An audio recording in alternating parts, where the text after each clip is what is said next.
Dr. Aarti, my first point is that, in healthcare per se is a huge domain as such. And until now, a small part of the ESG, rather the climate part, was being dealt with through the Clinical Establishment Act and, biodegradable waste, plastic waste to an extent, and some other measures, where healthcare was being governed to take care of the climate of the world. Now with ESG coming in, all those things have been encompassed into a single 100 questions or 200 questions for the world to answer and provide a tangible, I would say, outcome to what they are doing to the climate of the world. So, what do you think on those lines? Will that how will that impact the whole gamut of healthcare? So, like you said, a lot was being done in various healthcare sectors, especially in terms of management and stuff like that. However, what was also happening is that these came at a cost. So these were done very half-heartedly. Biomedical waste is something that is still struggling in the healthcare industry. The hospitals have it mandatory, so they do it. However, the small nursing homes, the tiny hospitals, they are not really seen completely adhering to those rules and regulations. And, when we were younger, when we were in college, we would actually have cloth in which we made sections, put all our instruments, we wrapped them up and put them into autoclaves. And over a period of time, we realized that patients want to have that feel that everything is fresh. In that, they kept feeling that maybe we didn't do enough. That was a patient perspective, because this is something that was getting compromised big time in a lot of centers that they went to, whether it was dental or medical for that matter. And having said that, but what happened was, so people started moving towards single-use products. And this has increased the amount of waste generated per center. And dental has, every patient, at least 150 rupees worth of waste per person per sitting is being generated. So if you go and, go back and check, it will go to a humongous number. COVID made the worst hit were dental surgeons, because we have a lot of aerosol spray and all of those which were harming the environment, right? We had to go back and put in humidifiers, we had to go in and put air purifiers, all of that to be able to even run a clinic. And during COVID, whether it was hospitals or dental centers, a humongous amount of single-use product was disposed of. How much actually got disposed the way it should be is again questionable. And most of it was not even biodegradable. People who just did it for the fact that they should be able to open their clinic and run their livelihoods because they couldn't afford anything better, chose to use products that were plastic made, while the high-end clinics, high-end hospitals tried to get better stuff, better, maybe even biodegradable materials that they would use. So that is where it is, kind of standing today. We have to be able to address those issues to be able to maintain the create sustainability and prevent pollution into the world. Sir?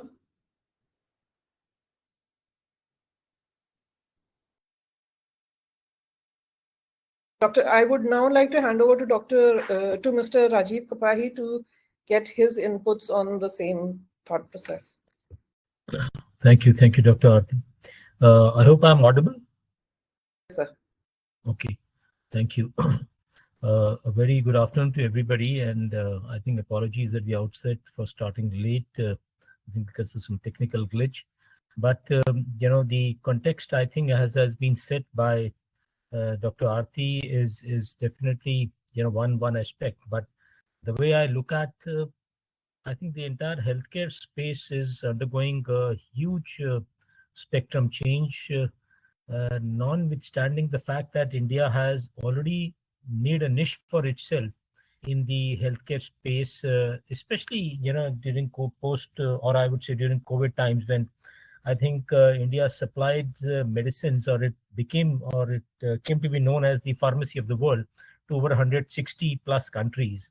Now, that is one aspect, but at the same time, the way India, despite spending, I think government spending close to about 40% of the entire healthcare spend in the country, is yet to really reach the global standards, whether in terms of, I would say, hospital beds, or in terms of nursing, or in terms of doctors, every area. And all this, the way I look at it, that it is an opportunity, I would say. And maybe as corporate citizens are taught in MBA schools, that a shoe company's two sales guys are sent to an island, and one sent back a message that there's nothing that can be done here because nobody wears any shoes.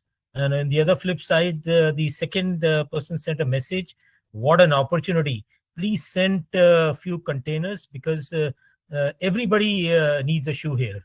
So it's the way we look at it. Half empty glass or half full glass, and this is one aspect to look at in terms of that, how this healthcare spectrum is going to evolve and change, and how ESG around it. That's definitely there, and maybe I think the awareness is much better. So India does not need to do the same mistakes, despite the huge opportunity it unfolds. It can do things better, as also leverage from the ancient wisdom, where India, though the Westerners would say that they have the IPs, they have the patents, we never created IPs, patents, because we, in terms of created healthcare in the world, all our ancient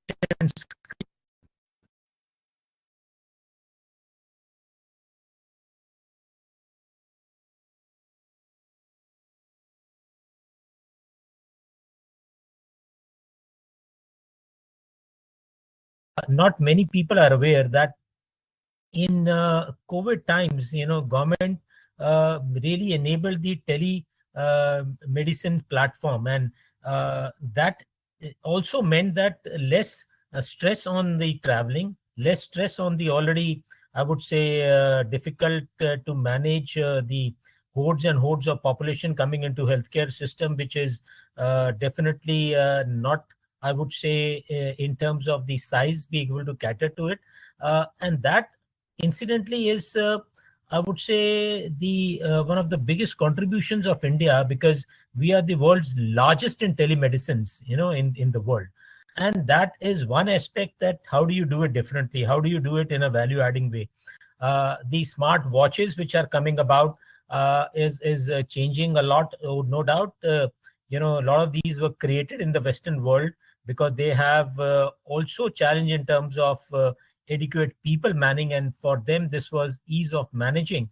But maybe India is doing it differently, because India definitely needs to increase and bring these or to be in manufactured here, or the robotics space, because even if we are having just about, I think, 0.76 doctors per 1,000 population, versus a norm of approximately about 1.5 to about 3, varying between what level and what kind of doctors. But I think per 1,000 beds. So which means that the robotics is going to come in a big way, which is also going to, I would say, save a lot of, I would say, infrastructure in the way, at times humans, create in a operation theater. No doubt it will not be at every level, but a lot of the surgeries which can be remotely managed by having the basic infrastructure, the cleanliness and other things also will be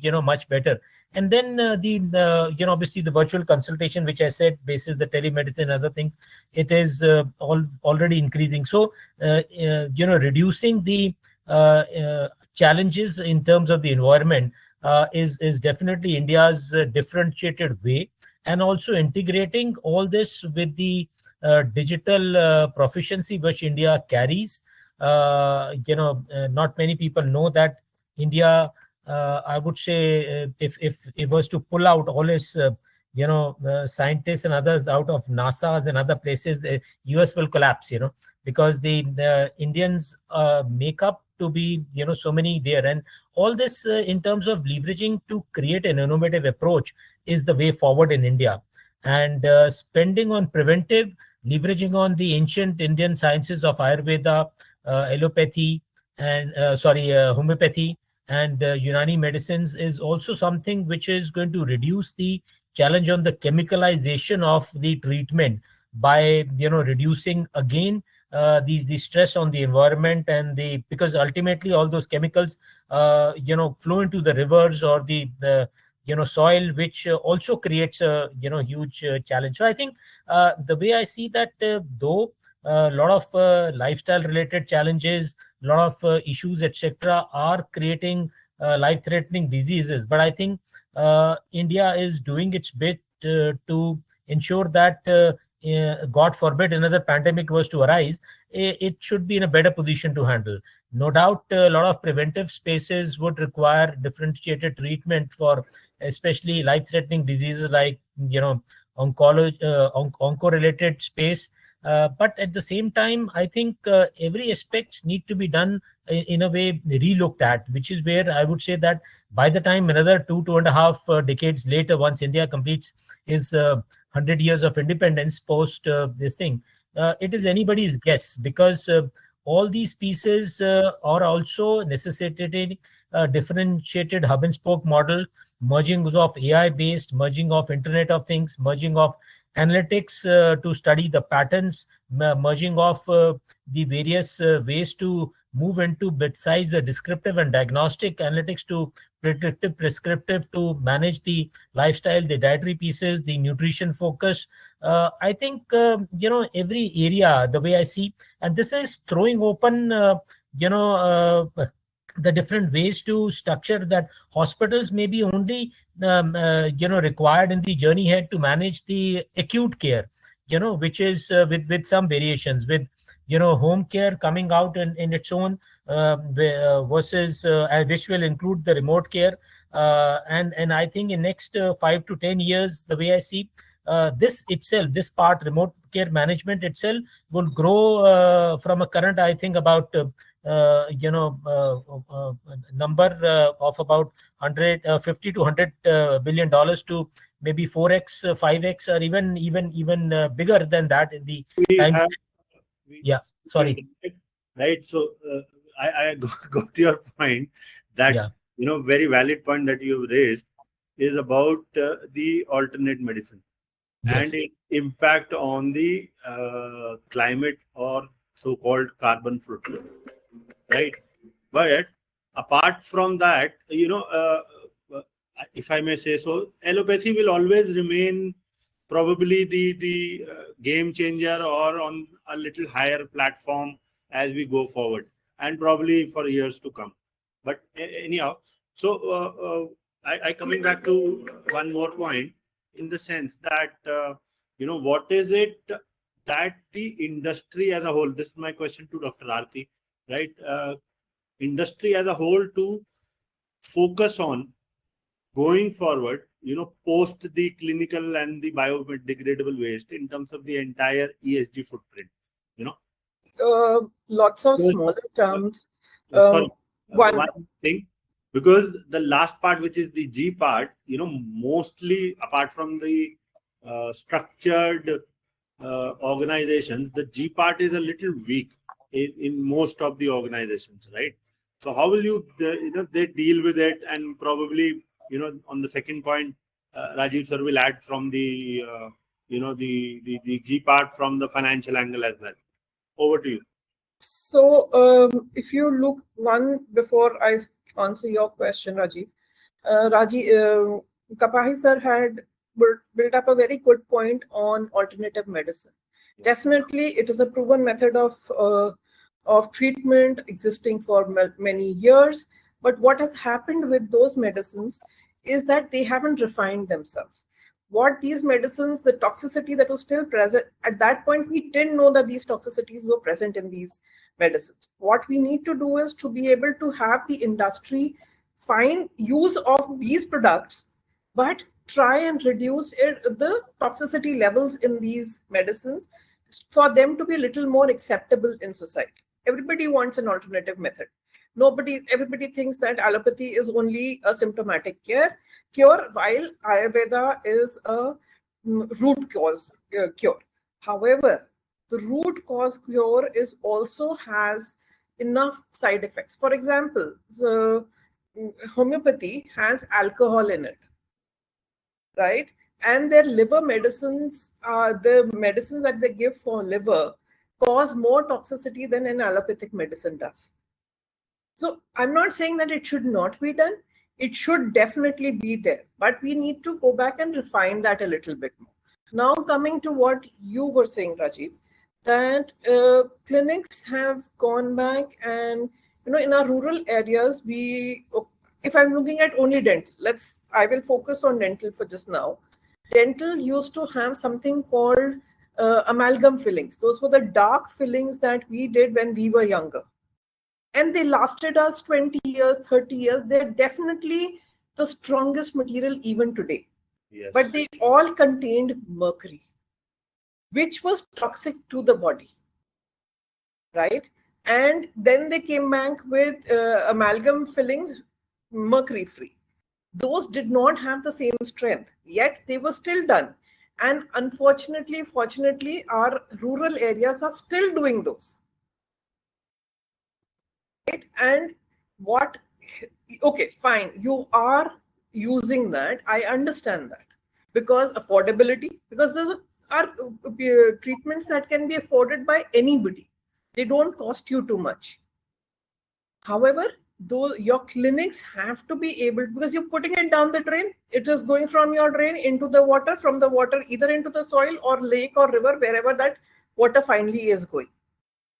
So every little bit inching into your soils and water is causing it to increase the toxicity, the mercury levels in those areas, right? Yet, however, people have come back. There are enough material, drains that can be placed in order for mercury to be separated out before the water flows out. But then they all come at a cost. Are you willing to do that? Because single syringe, okay, now I was talking of single-use materials, right? I would love to use cartridge syringes, and I would love to use instruments that were packed in green bags and autoclaved. But the rusting of those materials is much faster. My equipment gets rusted much faster. So I have to replace faster. So it's a cost to my clinic. And it's a cost to me when I'm running the center, right? So I don't want to, my profitability goes down. Yeah, but see, in the overall scenario, the cost versus the customer, the face to the world, sustainability is actually about meeting all these points together, and bringing a common platform for everyone to reap those benefits. Am I right, Kapahi sir? Because on the governance and finance side, you will be able to better give that perspective, how the cost element will also be looked at with so many more regulations coming in apart from just the two which were there a couple of months back.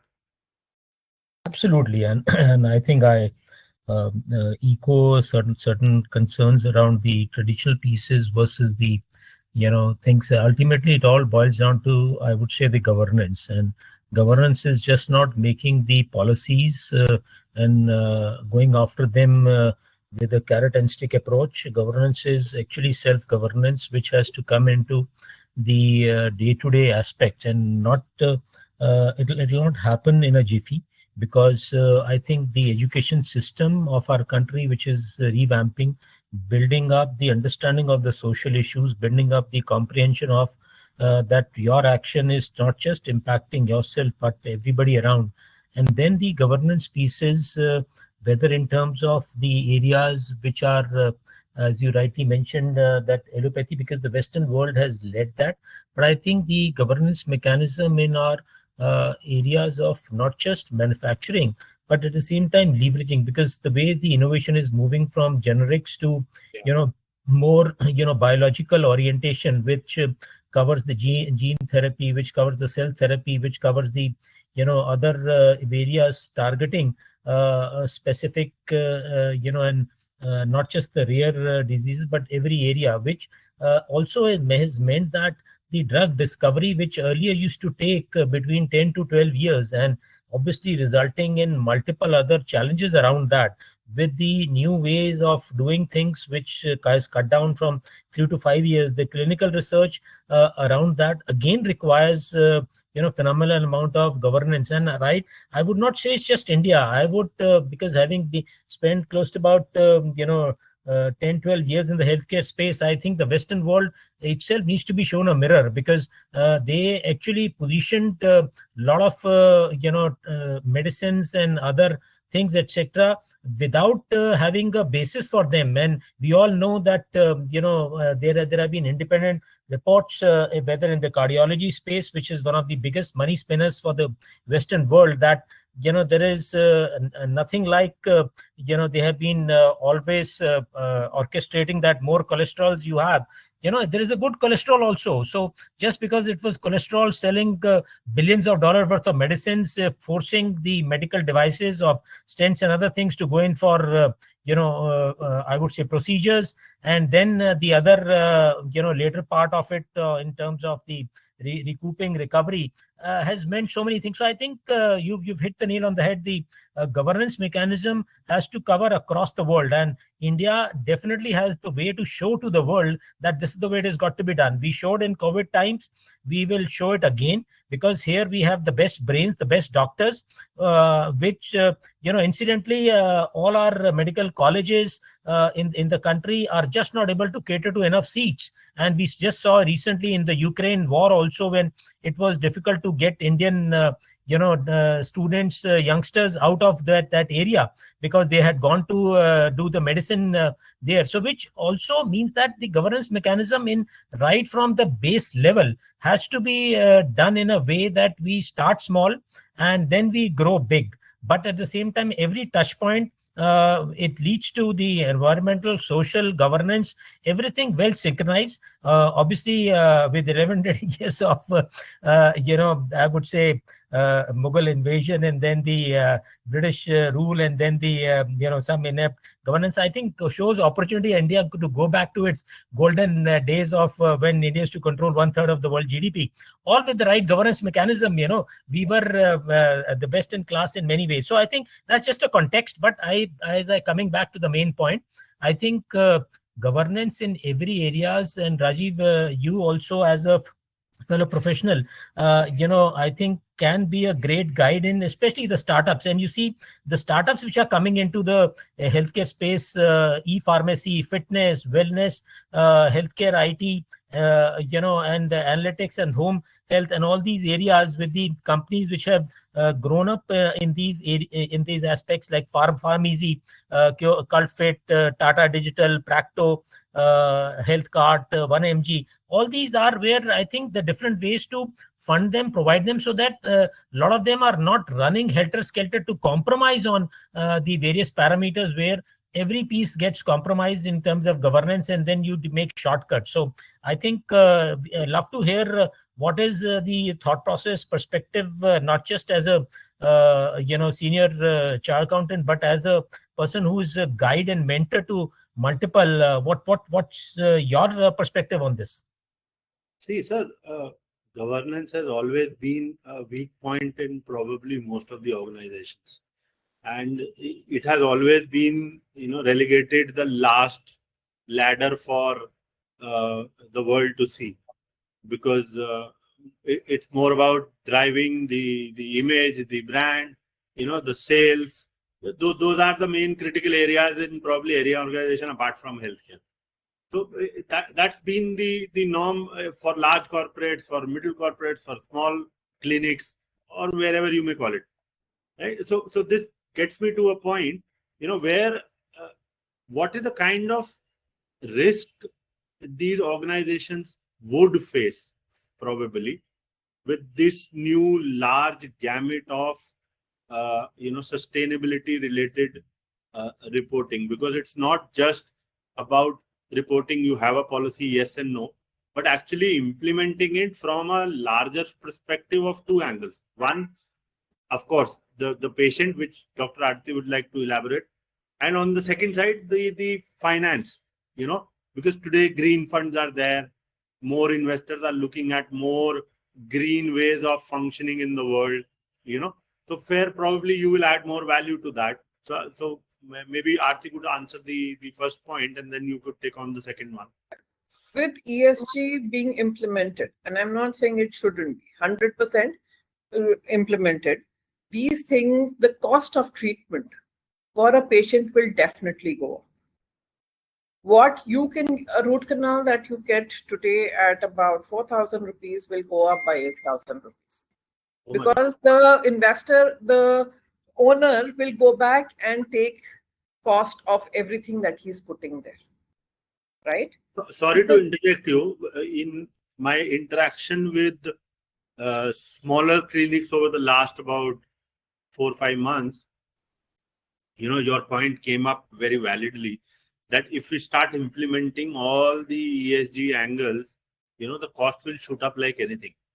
And the moment the cost shoots up, most of the patients will walk away, probably to larger corporates or probably to mid-7 corporates, whatever it may be, So, that is where probably a midway would have to be found out by most of the healthcare providers to understand how to mitigate, that cost versus the image versus the green footprint, I may so call it. Also, if the government expects you to do a root canal treatment or a extraction at 250 rupees, it is not possible with ESG implementation. They need to be a little more realistic in what they are making those lists, right? People don't want NABH or any other quality certification for the simple reason that if they get impaneled, there is no money coming in. Plus, they will have to pay more money to the people who are going to release their money. Correct. So that is an ESG and an NABH has all your guidelines in it. Clinical Establishment Act and your all your quality control of India has enough regulations. Yeah. But if you start doing those, you cannot have treatment done at the cost at which the government expects you to. The government has to become a little more realistic. Today, India, in yesterday's budget, day before, 2-3 days ago, when the budget came out, only 5% of GDP was allotted to the healthcare sector. They're not worried about what is happening, which is getting to 0.5% of the Indian population only. My point is not about government getting into the space or whatever. My point is very simple, in the sense that how will a common ground be found by the healthcare providers, keeping the cost element into mind, and yet retain their patient load? Because after all, see, I'm also there. I means a patient is there, looking around the arena where he's going for his treatment, whether it's clean or dirty or whatever it is. And now I'm sure most of the people have read through the Clinical Establishment Act and the Biodegradable Act. So they will see those 3 dustbins lined out there, blue, green, and red, kind of thing. Right? Yeah. So they make their own thought process that, okay, boss, he's doing something on the, the carbon footprint or the sustainability side. So we should also be a part of it, right? Okay. So I agree with that. So even in Delhi, there are 4 basic companies that have sectors. If you divide Delhi into 4, each zone is managed by one biomedical waste company. Correct? And when you go to that, they have the right to choose whatever costing that they want to do. Okay. Now, what happens is, see, smaller clinics, how Clove went ahead and did. I'll give you an example from them. We may not have 100% ESG implementation, right? But we do have everything. We wear foot covers. We wipe down our surfaces to make sure that they are disinfected. And you have we do use disposable syringes, but when we are doing major surgery, where we feel that we would land up using too many syringes, we would use an autoclavable cartridge syringe, right? Those things can be implemented because those are things that we were taught to use from the beginning. It's not that it is not we chose to buy higher quality instruments that would not rust. But Clove, kind of a company like Clove can afford that because of the huge numbers of clinics that they have.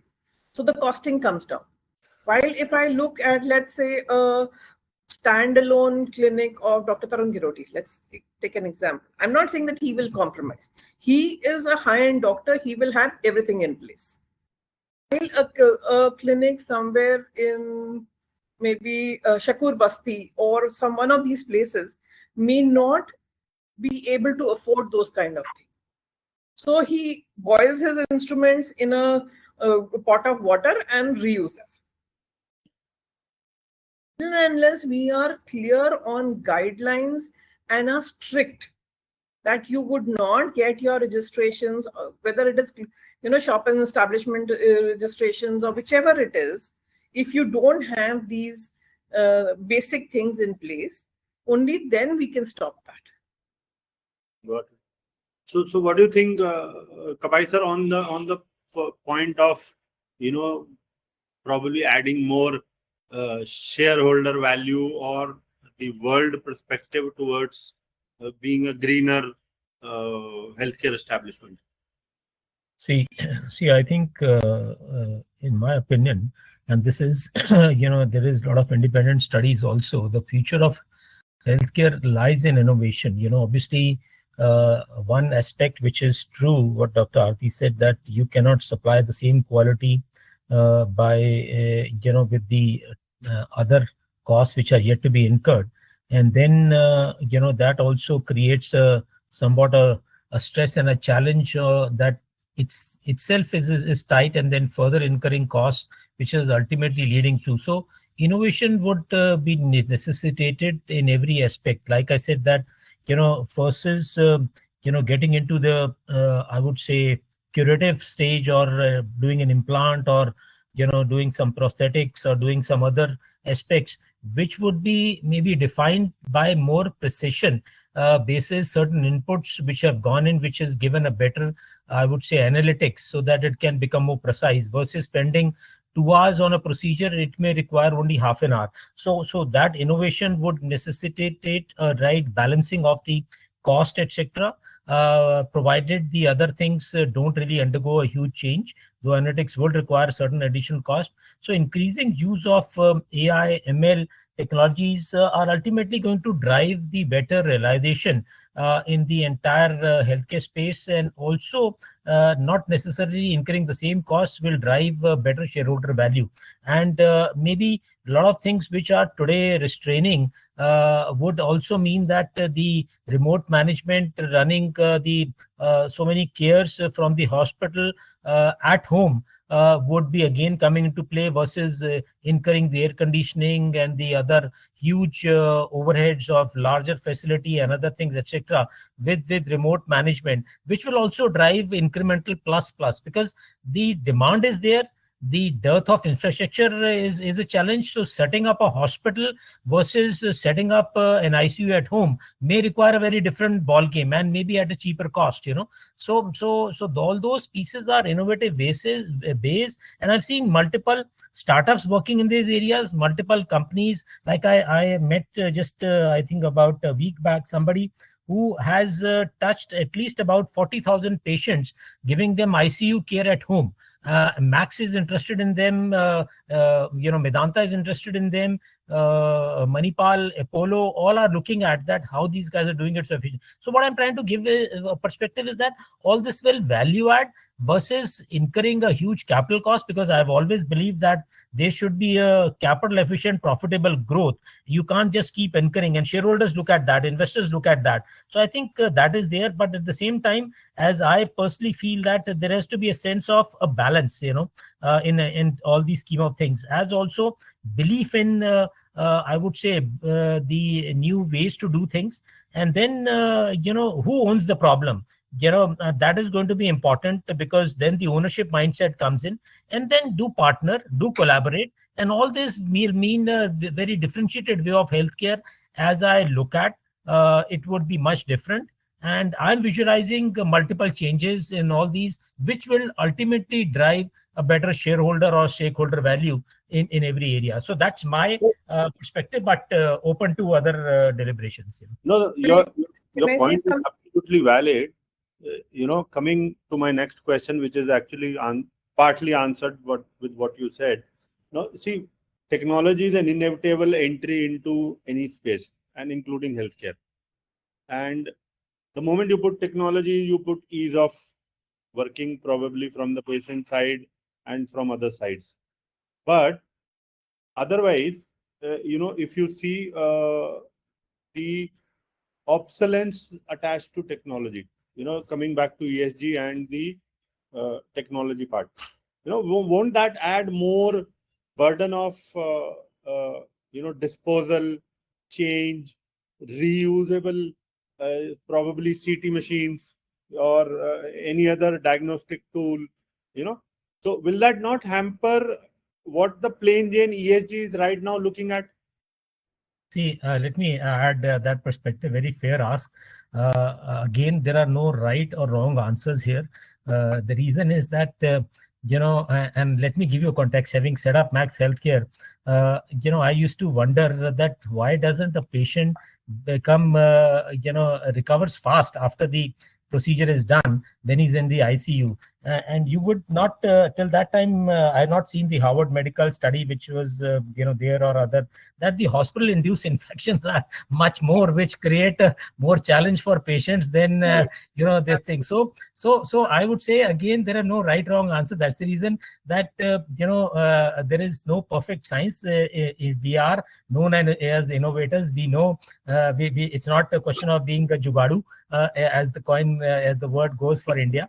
But at the same time, in my opinion, I think healthcare, or I would say every sector related with healthcare, because healthcare is just not one. It is the hospital delivery, it's the medical equipments, it's the medical devices, it is the diagnostics, it is the pharma, it is the areas of I would say the paramedics, the nursing, it is the hospital, the hotelization, because the hospitals are run like quasi hotels. Every area would require an innovative approach. Every area would require differentiation. Every area would require that how do you make a difference without lowering the parameters, And why I say the customer experience CE scores have to be top end, but at the same time, every area needs to be how we can do differently. And I have absolutely no doubt that India will be able to rise to the occasion, will be able to do better.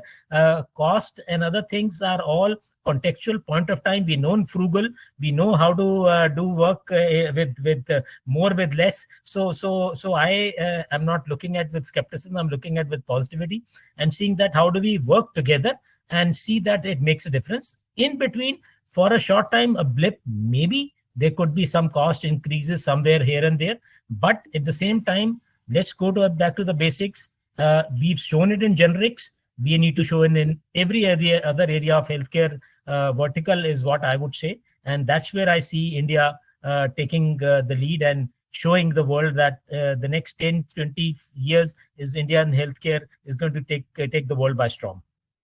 So, can I say something? Yeah. In India, there is a lot of, in the smaller towns, a lot of refurbished, upgraded equipment that sells, because cost of buying becomes cheaper. Yeah. Right? And the equipment still has life in it. It can still give you the basic use. It may not give you very high-end AI features, but it'll still give you the basic use. If you're doing an ECG, it'll still give you an ECG. That's okay. So that is something that we have to start pushing, that in the community centers, in those smaller towns where access to high-end equipment because of cost and other factors is not a possibility, then this refurbished equipment still can be used there. See, there's another point which emanates from what you're saying, that if I have a reused machine, then again I go back to my basic question of ESG footprint. See, as the machine goes old, there would be certain elements of heat which are not tolerable in spite of the fact that the entire environment is superly cooled by the air conditioner. But again, reused machine versus ESG versus new, right? That's again a threefold analogy to decipher, work out a middle way, so that the cost does not go up, the patient is still there, he gets value out of it, and of course the stakeholders get value out of it. That's exactly what I'm saying. These refurbished equipment is where these things have been corrected and resent back into the market. What challenges you are facing with that, you've reset those challenges and brought it back in. It's a real, see, it's a second-hand car thing. The car gets, all the parts get changed, everything gets upgraded and sold in the market at a lesser cost than a regular car. Right? Yeah. And it could be a stopgap measure. I'm not saying it could be a final measure, but it could be a stop. If you look at Saint Gobain, unka jitna glass waste hai, they go back and refurbish it. They reuse it to make smaller glass cutlets, which is at the same strength as your original product, and it is being used in cars that are being shipped all over the world, but at a lesser cost, and they do it in their own factories. Absolutely. Yeah. And Rajiv, just to add on, see, like I said, the way you look at it, is it a half full glass or a half empty glass? Absolutely. And all these are point of, and let me put it another way, on a lighter note, India used to have an average lifespan of 60-65 years, but believe you me, 60 is the new middle age. Yep. Let me put it very, very categorically. Yes. Because, if Japan people can live to 100 years and 100 years plus 110, that's the way the Ikigai tells us, so which is where I'm just living. And maybe in the, Treta Yuga or till maybe Dwapar Yuga also, as per our Hindu scriptures, people used to have a much, much larger lifespans, what to talk about, not even the definitive ones, what we have today. So given that context, I think let's go back to the basics. And to the basics, I would say salute to our country's mothers, daughters, spouses, I would say daughters, daughter-in-laws, everybody, because they are the biggest doctors, just to add on to Dr. Aarti's perspective, because they control what's get into your body, they are the biggest doctors, and if we are able to work around with that ESG mindset, try to equip them and strengthen them, give them, I think India will be a much different place. And I have no doubt that, all these measures will be easy to manage. Absolutely. That brings me to a point where you're talking about life expectancy. You go back to Mahabharata and see Bhisham Pitamaji, right? Live as the way you like it. The way when you want to go, let us know. We will let you go. Absolutely, bang on. So it's a different world altogether. But anyhow, a good session and good enlightenment. And one last thing before you, Rajiv. If we think that India is not looking at ESG and all of that, unfortunately, fortunately, even the Western world is very non-compliant on this factor yet. Yes. And they keep blaming us for saying that we are the ones who are producing. Unfortunately, the truth of the matter. We would be more open to doing all of this because it comes inherent in nature to us. Because we worship nature, right? Well said. It's always there now. For them, it is not. Yeah, it's always there. No, the whale will always say to the dolphin, "Look, boss, you spoiled the whole water. I have not done anything of that sort." When I was a child, I was in school. I had done this, I'd been part of this debate competition on, what stability and why Western world cultures are different from Indian. The reason why we are different is because we are a house with a foundation. We grew up here. Yeah. Our roots are here, right? Even an Indian abroad, his roots are still here. Absolutely. The Western America is made up of people who came from different places and built that place. So they have no spiritual roots. Yeah, correct. That's there. So Same. whether it's Christianity, it is Islam, it's Hinduism, we are very hardcore in our roots. Yeah. And we believe that that is the reason why all of us together are sustaining this world, right? And India will be a leader in ESG. There is no doubt on that factor for me as well. Every space. Yes, of course. Yes, definitely. And since the topic of conversation was ESG, so I would stick to that. And I think we can do this. We just need a little more brainstorming and mindset of the government to change a little to make sure that this is doable. Absolutely. Well said. So giving over to Mukesh for the final 10 minutes of questionnaire. Here on Mukesh. Hi, thank you very much, sir, ma'am, for such a wonderful session. So I'm sure there are some questions that probably people have asked. Let me just. There is one question, since there are so many regulations already. What do you think? How much effort and cost that people should really budget, or probably they might need for ESG, or would there be a similar, completely? Would that be a similar? I think okay. So it means, would it be the same thing that they do today, or is it a completely new exercise? If at all they wish to implement ESG within their setup. Maybe let me take a first shot and then let Dr. Aarti, add on. See, I think ESG as a framework has gaps all over the world. Okay, let me put it as bluntly as I can. It's not that the ESG norms are very well defined by the Western world versus a developing world, which India is a part of.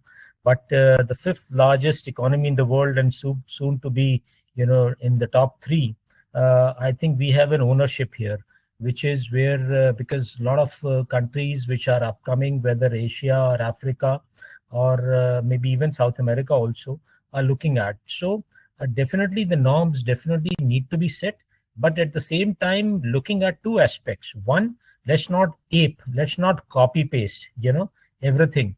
Let's look at that, what works for us, what is the most balanced way, because ultimately it's our homeland, it is our country, it is nobody's going to come in and change or do things. We need to look at that, have a broader norm which is appreciated by everybody, especially for the export sales, etc. what we have, because you would need those norms to be able to qualify as an entry into certain markets. If we don't meet those norms, our products will not get that entry. So I think that is one aspect, but the other piece is how we can be two steps ahead. So we would definitely need some policy framework, there is no doubt about it, but I think it is the ownership in terms of the right influencers, the right decision makers, the right, I would say, knowledgeable people who understand the socio-economic and legal norms to say that how this can be win-win, because it is not expected that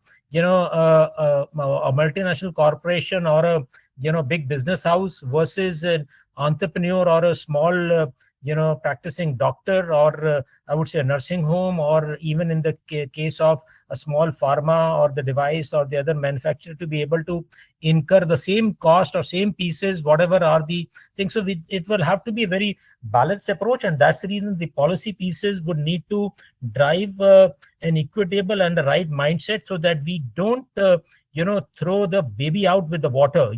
We kill the entrepreneurship, kill the opportunities by leading to all those global norms. It's all bullshit. I have been a very vocal outspoken person, right, with the Americans I've worked for all through my life, that don't tell us everything that my way is the highway, because most of you guys don't even know anything from the beyond the Atlantic or Pacific on either side, not traveled, not even seen. Every land is not a country of snake charmers. India needs to have its own localized way, which can take everybody along, ensure that the right parameters there, at the same time not be bureaucratic, at the same time not let this inspector Raj to be there, which is to push genuine, honest, sincere people into a corner. So I think policy not certain, balanced, very important, win-win equally important, and a cost benefit analysis, value for money, and which can be done right from a remote village to the metro cities, which is the right way to go about it. Okay, thank you, sir. And ma'am, the next questions for you, I think we'd love to get your point of view, is how do we simplify ESG understanding for masses, especially in a governance-led industry such as healthcare? So especially for people who are in hospitals and veterinary centers, in clinics, all of those, if they follow basic guidelines, which we were taught while we were becoming doctors, lands up covering a lot of your ESG compliances. And it's not like it's not that difficult to understand what we're talking of. ESG may seem like a very huge word. It is not. Most of your hospitals and clinics and veterinary centers and Ayurveda centers, maybe the newer Ayurveda centers, would already be following a lot of those guidelines, because there are already so many compliances in place. Right. We have to be able to even get a license to run that place. So it is very important to do that. One, Mr. Kapahi, it's a question maybe I can ask. We were talking of compliances, right? If we look at it that each country has its own compliances, then wouldn't the vendors from our country who are supplying abroad or who are trying to be suppliers for products from abroad have a challenge trying to maintain two different kinds of guidelines? No, maybe I think I didn't articulate precisely, don't get me wrong.